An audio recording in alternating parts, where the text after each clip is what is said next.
꿈으로 바꾸시는 하나님이라는 제목의 말씀 나누겠습니다. 여러분, 인생을 살아갈 때에 고통과 슬픔이 없는 사람은 없습니다.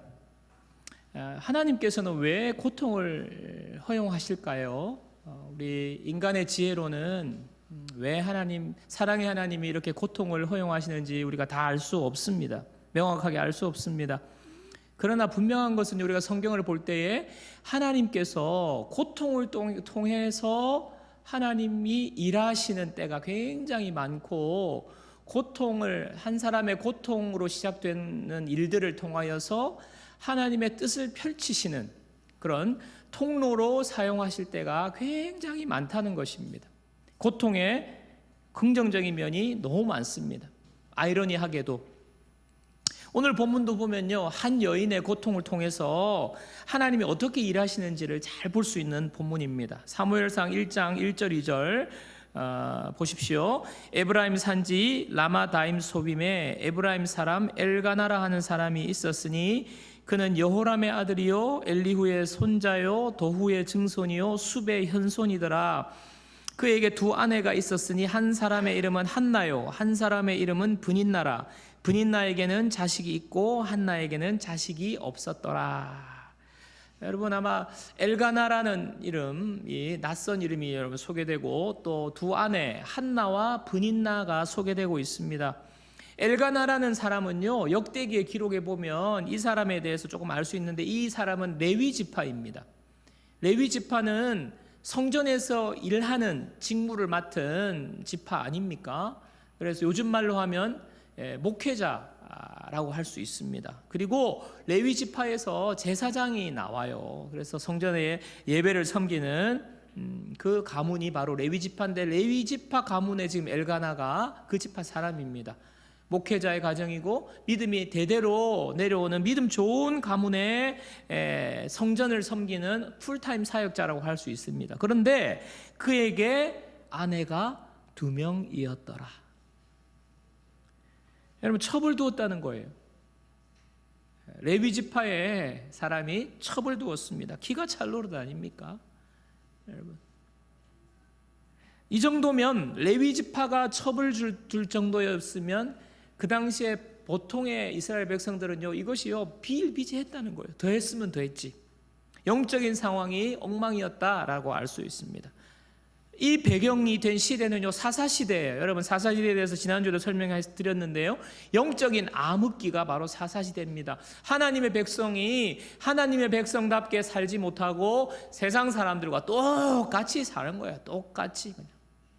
바로 영적인 암흑기. 그 시대에 사사기의 마지막 결론이 뭐라고 그럽니까? 여러분, 사사기 마지막 결론을 보면요, 그때 이스라엘의 왕이 없으므로 사람들이 각기 자기 소견에 옳은 대로 행하였더라. 이스라엘의 왕이 없으므로, 여러분, 이스라엘은요 하나님이 왕이세요. 하나님이 다스리시는, 하나님을 왕으로 모시고 살아가는 사람들이 이스라엘 백성인데 왕이 없었다? 무슨 말입니까? 그들이 하나님 무시했다는 거예요.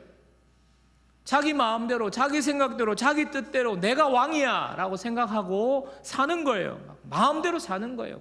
가고 싶으면 가고 오기 싫으면 안 오고 하나님이 원하는 길로 가지 않는, 자기 소견에 옳은 대로 살았던 사람들의 시대, 사사시대입니다. 이런 사사시대에 영적으로 그냥 모든 것이 바닥이고 엉망인 시대에 오늘 이 엘가나 가정의 한 부인, 아내 한나에게 심각한 문제가 있었습니다. 한나에게는 자식이 없었어요. 그런데 안타깝게도 첩으로 들어온 두 번째 아내 브닌나에게는 자식이 있었습니다. 여러분, 분위기가 심상치 않죠? 하루는 이 가정에서 이제 레위 지파니까 제사를 많이 드렸을 거 아닙니까? 제사 드리러 실로에 올라가서 제사 드리고 난 뒤에 제사 드리고 난 제물을 이제 나누는 거예요. 왜냐하면 감사의 제물을 서로 나눠서 먹어야 되거든요. 그런데 엘가나가 보니까 어떻게 합니까? 브닌나와 아이들한테는 하나를 주면 한나에게는 갑절을 주는 거예요. 더 많이 주는 거예요. 이 무슨 말입니까? 한나에 대한 엘가나의 애정을 말하는 겁니다. 한나를 너무너무 사랑하는 거예요. 그런데 한나에게는 자식이 없었습니다. 자식을 낳은 브닌나 입장에서는 질투가 나요, 안 나요? 나는 이 집에 들어와서 아들도 낳고 그랬는데 엘가나는 정작 남편은 한나를 더 사랑하고 더 많이 주고 차별대우하는 것 아닙니까? 그래서 사무엘상 1장 6절 7절 보세요. 여호와께서 그에게 임신하지 못하게 하심으로 그의 적수인 브닛나가 그를 심히 격분하게 하여 괴롭게 하더라. 매년 한나가 여호와의 집에 올라갈 때마다 남편이 그같이 하매 브닛나가 그를 격분시킴으로 그가 울고 먹지 아니하니. 브닛나가 얼마나 질투를 했던지 매번 이런 일이 계속됐다는 것 아닙니까? 그러니까 여기 말씀해 보면 격분하게 하여, 격분시킴으로 두 번이나 그 말이 나옵니다. 여러분, 여자의 질투가 얼마나 무섭습니까? 한나를 격분시켰다고 그랬죠. 여러분, 격분시키다는 단어는요, 도발하는 거예요. 도발. 자극한다는 거예요. 깐족깐족되고 뭐 얼마나 비웃고 비꼬고 막 이런 일을 지금 브닛나가 말 끝마다 말할 때마다 행동할 때마다 얼마나 여자를, 이 한나를 자극하는지 적수라고 말하지 않았습니까? 한나가 너무너무 힘들었을 것입니다. 자존심을 박박 긁으면서 얼마나 했겠어요?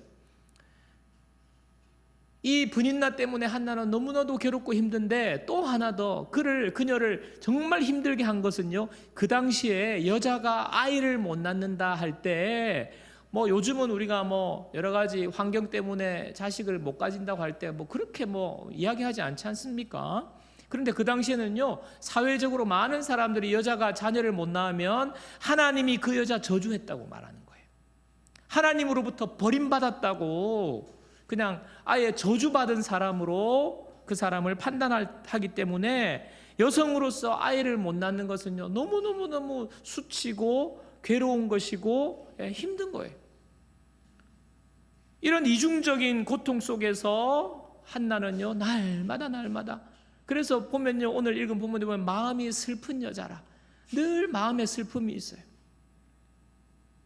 정말 고통 아닙니까? 왜 나에게, 남들은 다 뭐 그냥 막 손만 잡아도 뭐 아기가 생길 정도로, 근데 왜 나에게는 하나님이 아이를 주시지 않을까? 이유를 알 수 없어요. 너무나 고통스러운 것입니다. 그런데 엘가나가 한나를 너무너무 사랑하죠. 재물도 많이 나눠주고 그만큼 관심과 애정을 더 보여주는데, 자, 사무엘상 1장 8절을 보세요. 그의 남편 엘가나가 그에게 이르되 한나여 어찌하여 울며 어찌하여 먹지 아니하며 어찌하여 그대의 마음이 슬프냐, 내가 그대에게 10 아들보다 낫지 아니하냐 하니라.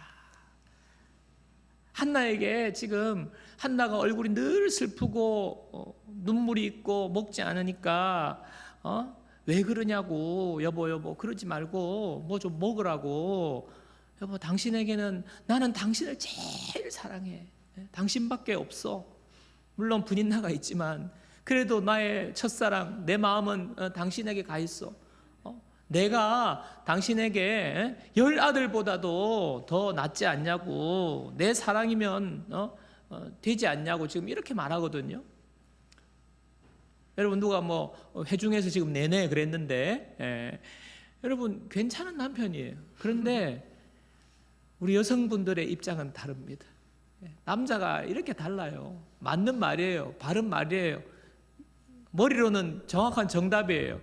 그러나 여러분, 한나의 마음이 위로가 안 되는 거예요. 뭐라 하는 시어머니보다 뭐 말리는 뭐 신우가 더 밉다고, 뭐 괜찮다, 뭐 아들 없어도 괜찮다, 뭐 내가 당신을 사랑하는데 뭐가 문제냐, 몰라요. 지금도 남자들은 뭐가 문제지, 지금 표정이 다 그래요. 여성들은 지금 그게 아니잖아요. 이 분위기는요, 너무너무 마음이 괴롭고 그 속상할 때에 그냥 가만히 옆에서 그냥 같이 있어주고 같이 울어주는, 그냥 아무 말 하지 않고 그랬으면 더 나을 뻔했다 하는 상황인데요. 그런데 여러분, 그렇다고 해가지고 한나의 고통이 완전히 해결되는 건 아닙니다. 여러분, 이런 고통, 정말 우리 힘으로 해결이 안 되고 힘든 어려운 그 고난의 순간에 우리는 어떻게 해야 됩니까? 이런 일을 만나면 우리는 어떻게 해야 됩니까? 한나는 어떻게 하는지 한번 보십시오. 사무엘상 1장 10절입니다. 우리 다 같이 한번 읽겠습니다. 다 같이요. 한나가 마음이 괴로워서 여호와께 기도하고 통곡하며. 한나는요 정말 마음이 격분되고 날마다 나는 마음이 슬픈 여자라, 이런 가운데에 그가 하는 일이라고는 하나님 앞에 나와 통곡하고 기도하는 일이었습니다. 여러분, 우리가요 사람으로 인하여서 괴로움을 겪을 때가 있잖아요. 사람이 나를 너무너무 힘들게 하는 거예요. 그냥 존재하는 동안 내 마음을 격분케 하기도 하고 나에게 고통을 주기도 하고 나를 힘들게 하는 사람이 우리 곁에 있을 때가 있습니다. 여러 상황 때문에 힘들 때가 있습니다. 우리가 여러 가지 일을 만나서 또 고통 가운데 있을 때가 있습니다. 여러분, 이런 고통의 시간을 만날 때 여러분 보통 어떻게 하십니까?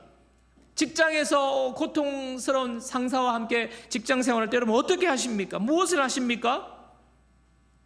술에 취합니까? 아니면 여러 사람들과 그냥 같이 모여서 그냥 잊어 그냥 뭐 맛있는 거 먹고 그냥 잊어 여러분 이렇게 그 상황을 여러분 모면하십니까? 여러분, 그런 것들은요 한순간 잠깐 잊을 수는 있어요. 그러나 다시 우리가 정신이 들고 술에서 깨어날 때 그것은요 여전히 우리의 문제를 해결해 주지 못합니다. 많은 사람들이 그렇게밖에 해결하지 못합니다. 하지만 여러분, 우리의 경험에 비추어서 그런 것이 해결책이 되지 않아요. 인생의 문제, 여러분 술이 해결해 주지 않고 다른 사람이 해결해 주지 않습니다. 여러분, 마태복음 5장 4절을 보십시오. 마태복음 5장 4절. 자, 이 말씀도 함께 읽습니다. 애통하는 자는 복이 있나니 그들이 위로를 받을 것이며. 하나님을 믿는 사람들에게 하나님께서 뭐라 말씀하세요? 애통하는 자는 복이 있다라고 말씀하십니다. 하나님을 아는 사람들, 예수님을 믿는 사람들에게는요 애통하는 것이 복이 된다는 거예요. 왜? 하나님이 애통하는 그 사람을 위로해 주시기 때문입니다. 여러분, 이 사실을 믿으셔야 합니다. 하나님께서 오늘 한나의 모습을 통해서, 한나의 삶을 통해서 말할 수 없는 마음이 슬픈 이 여자 한나를 통해서 하나님 주신 메시지가 이것이에요. 여러분, 지금 나를 고통스럽게 하는 사람이나 나에게 고통을 주는 상황이나 어떤 일을 만났을 때 여러분, 우리는요 그 고통을 안고 하나님 앞에 나와 애통하며 그 마음을 쏟아 놓아야 되는 것입니다. 하나님 앞에 나와 애통하는 거예요. 그냥 우는 거예요. 하나님 앞에 통곡하며 애통할 때에 하나님이 일하십니다. 위로를 받을 것이니요. 여러분, 위로라는 단어는요 말로 설명하는 단어가 아니에요. 너 위로라는 게 있는데 이것은 이렇고 이런 거야. 여러분, 위로는요 말로 하는 게 아니에요. 위로는 내가 위로를 경험해 봐야 되는 거예요. 마음이 아플 때, 마음이 슬플 때, 고통이 올 때, 눈물이 그냥 멈추지 않을 때 위로는요 경험되는 거예요. 누가 위로를 받습니까?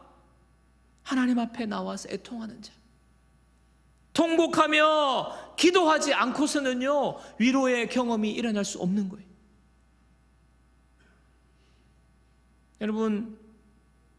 여러분이 고통 가운데 있다면요 더 이상 다른 곳을 찾지 마십시오.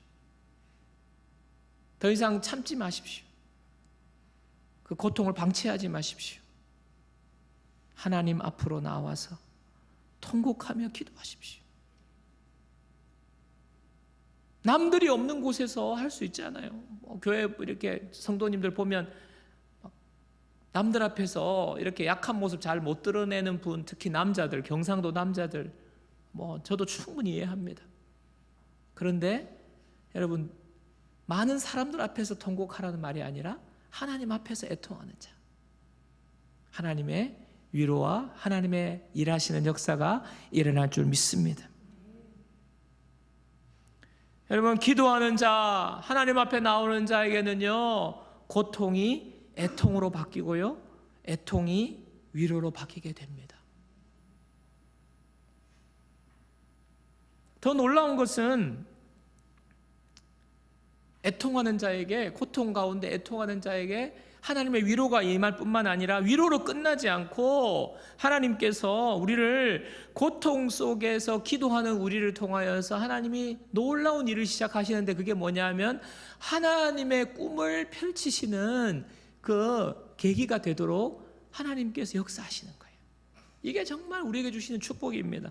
사무엘상 1장 11절 잘 보십시오. 서원하여 이르되, 지금 한나가 기도하는 중에 일어난 일입니다. 서원하여 이르되, 만군의 여호와여, 만일 주의 여종의 고통을 돌보시고 나를 기억하사 주의 여종을 잊지 아니하시고 주의 여종에게 아들을 주시면 내가 그의 평생에 그를 여호와께 드리고 삭도를 그의 머리에 대지 아니하겠나이다. 여러분, 한나의 기도의 내용을 자세히 보십시오. 먼저 여러분, 이 기도는 애통의 기도예요. 여러분, 얼마나 고통스럽으면 하나님 앞에, 하나님 내 고통을 좀 돌봐주세요. 하나님 넌 너무 힘들어요. 하나님 너무 괴로워요. 마음이 아파요. 하나님 앞에 기도하는 것 아닙니까? 고통에서 벗어나게 해주세요. 그리고 그 다음에 아들을 주시면 아들을 달라고 기도하는 거예요. 당연한 기도죠. 아들 때문에 지금 아들을 못 얻어서 이렇게 힘든데 하나님 내 마음의 고통을 달래주실 뿐만 아니라 하나님 나에게도 아들 주세요. 나도 아들 낳게 해주세요. 이렇게 하는 기도, 지극히 당연한 기도입니다.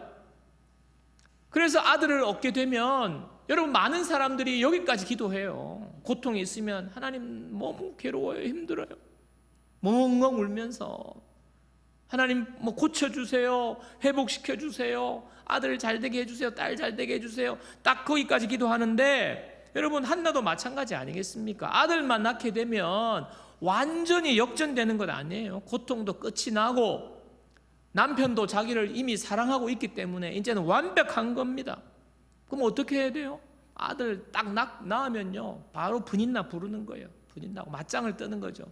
네가 뭐 세컨드 주제에 감히 뭐, 나도 아들 낳았어, 우리 애가 장손이야 하면서 폭풍 따기 한 대 막 시원하게 올리면, 뭐 이때까지 막 서름 받고 막 격분시킨 거 한 방에 그냥 역전할 수 있는 것 아닙니까? 여러분, 그런데 한나의 기도는요 거기서 끝이 나지 않아요. 하나님의 아들 주시면 하나님 그 아들 다시 하나님 앞에 드리겠습니다.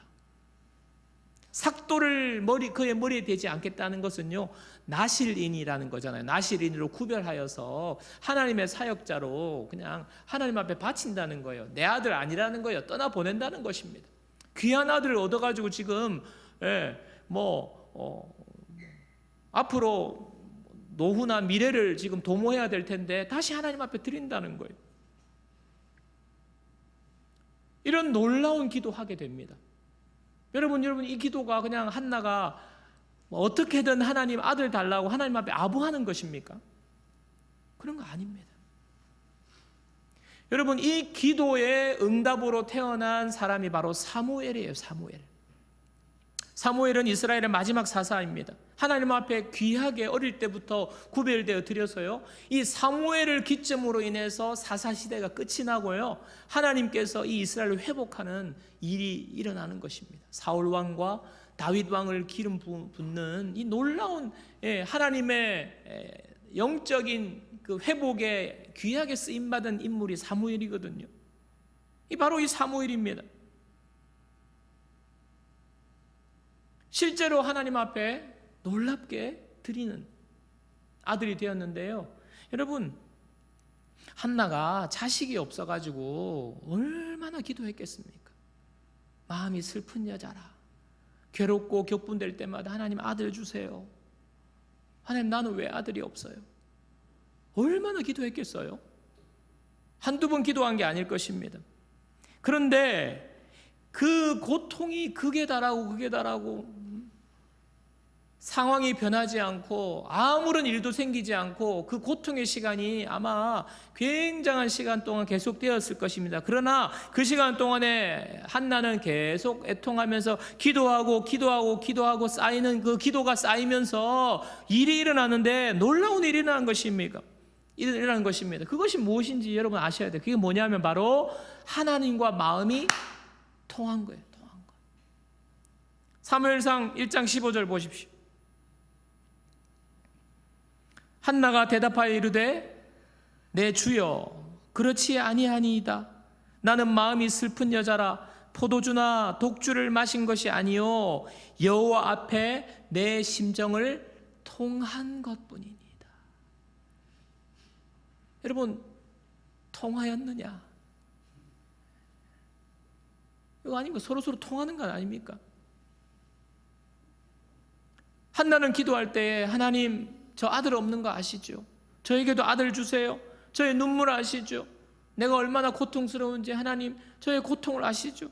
하나님, 정말 저를 축복해 주세요. 통곡하며 슬픔을 쏟아놓으면서 기도하는데, 그 기도하는 도중에 내가 이렇게 고통받고 내가 이렇게 힘든데 이 나의 고통, 나의 눈물뿐만 아니라 하나님께서 이스라엘을 보실 때에 이렇게 눈물 흘리고 고통하고 있겠구나라는 마음의 생각이 든 거예요. 하나님께서 하나님의 자녀를 보실 때에, 이스라엘의 백성들을 보실 때에 많은 백성들이 있지만 하나님 앞에 제대로 서서 하나님의 마음을 기쁘게 하고 다 그냥 하나님 마음에서 떠나가지고 그냥 타락하고 세상으로 가고, 하나님의 마음이 어떻겠어요? 하나님의 자녀가 하나님의 자녀이지 않는 것입니다. 하나님께서 정말 하나님의 아들을 찾고 있구나, 하나님도 하나님 앞에 신실한 주의 자녀를 찾고 있구나, 이런 생각이 마음이 통한 거예요. 하나님도 마음이 아프시겠구나, 하나님도 마음이 괴로우시겠구나. 그러면서 한나의 마음에 하나님, 나에게는 아들이 필요한데 하나님에게도 진정한 영적인 이 이스라엘을 회복할 지도자가 필요하겠군요. 하나님, 그러면 하나님 내 아들 하나님 주시면 하나님의 마음에 합한 아들로 잘 키워서 하나님 앞에 드리겠습니다. 하나님의 마음을 알게 되고 하나님의 마음에 합한 꿈이 생긴 거예요. 하나님의 꿈을 갖게 된 것입니다. 고통 중에 기도하다가 그 고통이 하나님의 꿈으로 바뀌게 된 거예요. 한나가 그렇게 기도하는 모습을 보고 엘리 제사장이 한마디 하는 장면이 나오죠. 사무엘상 1장 12절에서 14절입니다. 그가 여호와 앞에 오래 기도하는 동안에 엘리가 그 입을 주목한 즉 한나가 속으로 말하매 입술만 움직이고 음성은 들리지 아니하므로 엘리는 그가 취한 줄로 생각한지라. 엘리가 그에게 이르되 네가 언제까지 취하였겠느냐, 포도주를 끊으라 하니. 지금 한나가 기도하고 있는 모습을 엘리 제사장이 우연히 보게 된 거예요. 근데 보니까 이렇게 하니까 저거 봐라 저거 봐라, 벌써 대낮부터 술 취해가지고 포도주 마시고 지금 뭐 하는 짓이냐고 지금 엘리가 지금 그렇게 보는 거예요. 참 얼마나 깊이 하나님 앞에 지금 깊이 기도하면서 하나님의 꿈을 지금 받게 되었는데, 영적 지도자 제사장이 그렇게 영적으로 지금 둔감한 거예요. 여러분이 만약에 한나와 같이 이런 경험을 하면요, 당장 여러분 아마 교회 옮겼을 거예요. 기도하고 있는데 막 목사가 와가지고 술 끊으라, 뭐하냐. 여러분, 영적인 수준이 이렇게 지금 엉망이 된 거예요. 그러나 그 순간에 한나는 하나님의 꿈을 꾸고 하나님의 비전을 그가 마음에 품게 되는 놀라운 일이 일어나는 겁니다. 그래서 한나는요, 이 말에 상처받지 않아요. 시험 들지 않아요. 술 취한 것 아닙니다. 하나님 앞에 제 마음이 통했습니다. 하나님의 마음을 알았습니다. 그래서 기도하고 있는 것입니다. 저를 나쁜 여자로 보지 마십시오. 지금 이렇게 말하지 않습니까? 사무엘상 1장 17절 엘리가 대답하여 이르되 평안히 가라. 이스라엘 하나님이 네가 기도하고 구한 것을 허락하시기를 원하노라 하니. 여러분, 방금 전까지 저거 봐라 대낮부터 술 먹고 아들 없다고 늘 그냥 힘들어 하더니 술에 취했네 이렇게 하던 엘리 제사장이 지금 한나의 말을 듣고 지금 뭡니까? 머쓱해진 거예요. 한나가 그냥 은혜가 충만해가지고 기도 가운데 하나님 꿈을 발견해가지고 그냥 지금 이렇게 나오니까 머쓱해진 거 아닙니까? 여러분, 엘리 제사장이 알았다면 처음부터 그렇게 말하지 않았을 거예요. 이렇게 말하는 건 뭡니까? 머쓱하니까 그냥 상투적으로 그냥 축복의 말을 하는 거예요. 할렐루야, 잘 될 것입니다. 복 받을 것입니다. 하나님 응답하실 것입니다. 상투적인 말이에요. 그때 한나의 고백을 보십시오. 사무엘상 1장 18절. 이르되 당신의 여종이 당신께 은혜 입기를 원하나이다 하고 가서 먹고 얼굴에 다시는 근심빛이 없더라. 하나님께서 기도를 들으시고 하나님께서 고통 가운데 하나님 꿈을 발견하게 하시고 하나님이 응답해 주셨기 때문에 이제는 완전 해결된 거예요. 문제가 해결된 거예요. 아, 하나님이 모든 것을 이루어 주시겠구나. 하나님이 아들을 주시겠구나. 이 아들을 통하여서 하나님이 일하시겠구나. 확신이 생기니까 그냥 근심이 다 사라져버리고요. 눈물이 그치게 되고요. 가서 음식을 먹고 근심이 없어지게 되는 것입니다. 여러분, 하나님께서 우리의 고통을 해결해 주셔야 되는 거예요. 한순간에 놀라운 일이 일어납니다. 하나님이 일하시면. 사랑하는 여러분, 한나에게는 너무나 큰 고통이 있었습니다. 마음이 너무 힘들고 눈물밖에 나지 않고 어떻게 해야 될지 마음이 무너지고 하는 상황이 있었어요. 그러나 여러분, 오늘 말씀을 통해서 하나님께서 우리에게 주시는 메시지는요, 한나와 같은 고통이 우리 가운데 있을 때, 혹 지금은 고통이 없더라도 앞으로 어떤 고통이 우리에게 찾아올 때 우리는 어떻게 해야 되는가? 여러분, 우리에게 고통이 찾아올지라도 우리는 두려워할 필요가 없어요. 여러분, 고통 가운데 원망하거나 낙심하지 말고 하나님 앞으로 나아가는 저와 여러분들 되기를 주님의 이름으로 축원합니다. 하나님 앞에 나아가서 애통할 때에 하나님은요, 오히려 그 고통을 통하여서 하나님의 놀라운 하나님의 꿈과 하나님의 계획을 보여주시는 것입니다. 이러한 놀라운 축복이 저와 여러분들에게 일어나기를 주님의 이름으로 축원합니다. 여러분, 우리는요, 고통이 오면 하나님 앞으로 나아가서 애통하는 사람, 저와 여러분들이 되어야 합니다. 애통하는 사람이 되는 거예요. 애통하는 사람을 내버려 두지 않습니다. 하나님의 위로와 응답이 있습니다. 뿐만 아니라 여러분, 그 고통을 통하여서 하나님이 꿈꾸게 하시는 거예요. 여러분, 위대한 일을 한 사람들 보면요, 대부분요, 그 부분에 상처가 있어요. 그 부분에 아픔이 있어요.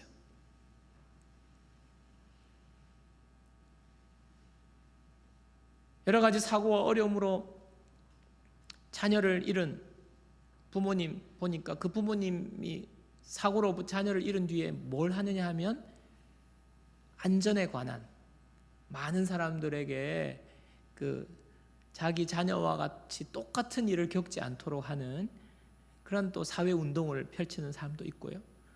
여러분, 많은 사람들이 평안한 가운데 어떤 꿈을 향해 달려가지 않습니다.